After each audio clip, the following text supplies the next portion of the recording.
مو الزهراء اوديها بالموبايل رسالة 7 مرات يا زهراء اذا توديها ال5 تقضى حاجتك، واذا ما توديها ينزل عليك بلاء. هاي منين جبناها هاي الخرابيط الخزعبلات؟ منين جبنا هاي الزهراء؟ حطيناها بالموبايل. هاي ما شاء الله صار كم يوم استغلال. وبعاشوراء يا ابا الفضل 10 وديها ال10، اذا ما توديها، اذا توديها ال10 تقضى حاجتك، ما توديها ال10 يسطرك ابو فاضل. وقاعد نلعب بالدين طوبة، قاعد نلعب باهل البيت طوبة. هاي غير مسموح بها الامور. رجاء شبابنا انطيها مسح هاي الرسائل، لا تتعامل بها، هذا ترويج للخطأ.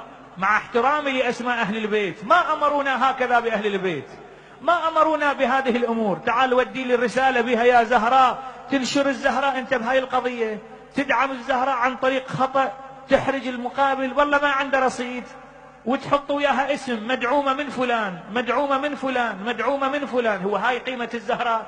هاي الزهراء اللي صار لنا 3 أيام نقرأ بخطبتها وما واصلين إلى حقيقة أمورها وحقيقة واقعها وحقيقة حقيقتها اللي هي عمق الكلام، الذكرى الزهراء ودقة الكلام. نجي نحولها الرسائل وموبايل ونحاول جهد امكاننا نونس انفسنا بهاي السوالف. لا، هذا ما مقبول ابدا، ما مقبول ابدا. وانا اعتبره اساءة للزهراء، بل اعتبره ترويج للباطل. وبصراحة نقوله وبكل شجاعة، منين جبت هاي؟ اذا ما اودي رسالة ال5 او ال10 وما اذكرها ينزل علي بلاء وامتحان. هاي منين جبت هاي المعصوم ما سولف هاي السوالف.